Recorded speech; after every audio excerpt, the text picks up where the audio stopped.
Здравствуйте, мои дорогие! Я снова рада видеть вас на своем канале. Ну что, девчоночки, сегодня новый урок. Поехали! Сегодня мы с вами нарисуем очень простой, очень быстрый, очень легкий дизайн ногтей. С этим дизайном, в принципе, справится любой, даже самый начинающий мастер, потому что здесь, ничего сложного нет. Покрываем ноготочки розовым цветом. Эта клиентка у меня носит две разных руки. Сегодня мы с вами увидим первую, а завтра посмотрим на вторую. Интересно, кто-нибудь сможет угадать, какого же цвета будет у нас вторая ручка на второй руке? Подсказочка: с этим цветом розовый очень хорошо компонуется. Жду ваших ответов в комментариях. Давайте предположим вместе, кто-то, но должен догадаться. И я тем временем хочу напомнить о том, что если вы на канале впервые, не забудьте подписаться, потому что канал интересный. По-моему, он интересный довольно-таки, хотя я его автор, я не могу об этом правильно говорить. Но, скорее всего, он интересный, много всего интересного про маникюр, про дизайн ногтей, и, в принципе, у нас здесь весело. Я, как обычно, покрываю ноготочки в два слоя цветом, вторым слоем подвожу в районе кутикулы и боковых валиков. И начинаю вырисовывать цветочки. Обратите внимание, цветочки я рисую тем же цветом, которым красила ногти, но добавила в него немножечко белой красочки. То есть путем добавления белой краски я сделала более светлый оттенок и еще дополнительно разбелила, изменила консистенцию своего цвета. То есть это теперь уже не гель-лак, а такое что-то среднее между гель-лаком и гель-краской. Цвет стал более тягучим, более плотным, и именно вот это вот его свойство позволяет нам дальше играться с дизайном, потому что техника у нас сегодня будет довольно интересная.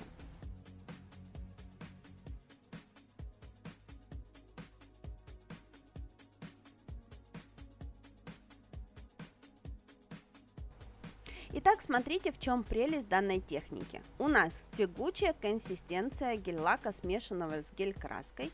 Я в него ставлю капельки гель-лака, и они в нем не растекаются, то есть капельки стоят на месте, никуда не убегают. Именно это свойство позволяет мне потом тоненько, чистой кисточкой вытянуть из этих капелек очень-очень тонкие полосочки, которые будут ресничками в моих цветочках. То есть именно вот эти вот тонкие полоски и добавляют изящество этим цветам.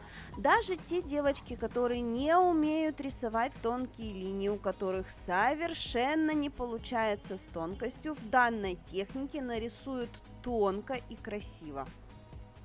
Обязательно попробуйте эту технику, потому что это действительно интересно и завораживает. Процесс захватывающий, очень интересно работать, и в принципе всегда у вас получится довольно интересный результат. Если при этом после каждого движения, после каждой реснички вы будете вытирать кисточку, то у вас реснички получатся вообще очень-очень тоненькие, очень чистенькие, не будет вот этого вот перемешивания оттенков. Хотя в данном случае именно это перемешивание оттенков мне здесь нравится больше всего, потому что оно создает живость цветку.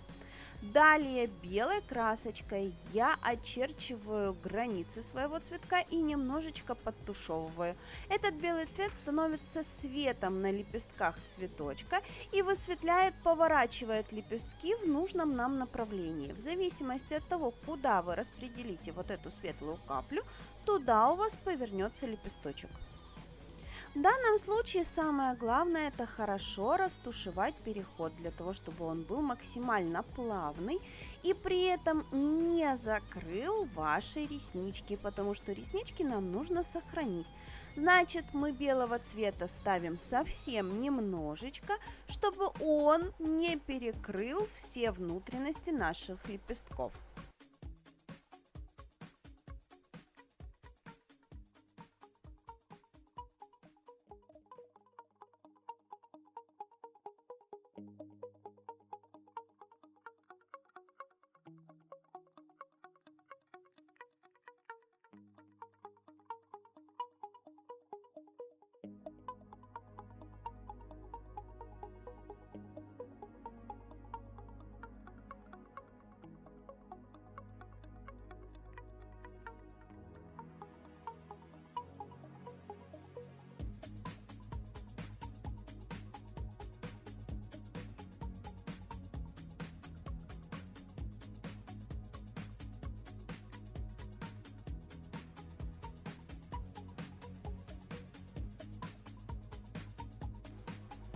Далее добавляем зелень в нашу композицию. Всегда при добавлении в цветочную композицию зелени композиция сама по себе оживает, становится очень яркой, очень сочной, очень интересной, но обратите внимание, очень часто новички зелень располагают таким образом, что она смотрится оторванной от всей композиции. То есть листья у вас висят в воздухе, с цветками никак не взаимосвязаны. Посмотрите, как я рисую зелень. Я рисую просто треугольнички, попки листов у меня спрятаны под цветочек. И получается, что наш мозг воспринимает, как будто эти листья растут из-под цветка.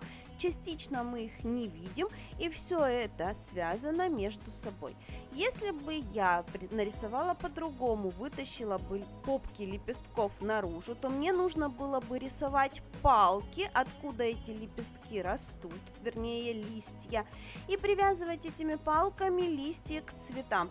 То есть в итоге из дизайна у меня бы получились просто пересечения палок. Стараюсь максимально подробно вам объяснить, надеюсь, вы поняли, о чем я с вами разговариваю, и надеюсь, кто-то из вас понял, в чем же была его ошибка. Тем временем мы на листья растушевали светлые моменты и привязываем наши лепесточки к нашим цветочкам. Обратите внимание, кое-где палки все-таки присутствуют, потому что лепестки у меня в воздухе висят, но это буквально 2 лепестка, а не все подряд. Почему я лепестки, сегодня листья называю лепестками? Объясните мне, пожалуйста, что это за день такой? Кстати, еще один нюанс вот в этом вот моменте. Не используйте черную краску. Я смешала черный цвет с темно-зеленым, получила темную зелень. Она практически черная, но в то же время все-таки это не чисто черный цвет. Потому что чисто черные палки будут смотреться грубо, и черный цвет воспринимается нашим мозгом все равно как немножечко агрессивный оттенок. Итак, привязываем все наши листья в композицию, собираем все элементы в кучку, и в принципе наш дизайн на этом готов. Кстати, как вариант развития событий, можно было этот дизайн сделать полностью монохромным, то есть листья нарисовать не зелеными оттенками, а тоже оттенками розового и белого цвета. Тоже смотрелось бы интересно.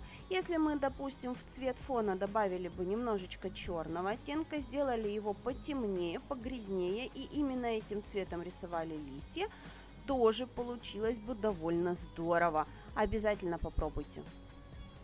Мы же тем временем перекрываем наши ноготочки финишным покрытием и поверх финиша прорисовываем какие-то детали. Белой красочкой мы прорисовываем свои цветы. В них останется добавить только серединки, потому что если вы не украсите серединки в цветочках, то цветочки будут смотреться незаконченными. Всегда без серединки цветочки не цветочки. Ну а для того, чтобы наша зелень утонула дальше на заднем плане, мы ее прорисовывать не будем. То есть мы прорисовываем только цветочки.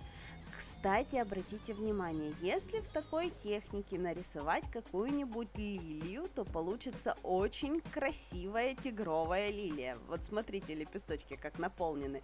Довольно-таки интересно.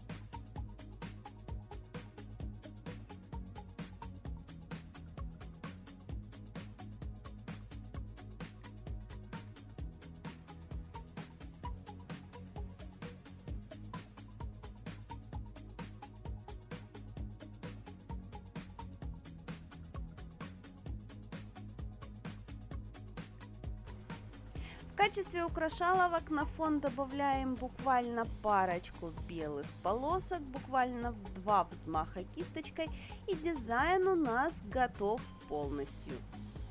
Вот такие парочка полосочек всегда добавляют воздуха в дизайн, определяют направление движения дизайна и всегда смотрится очень свежо и интересно.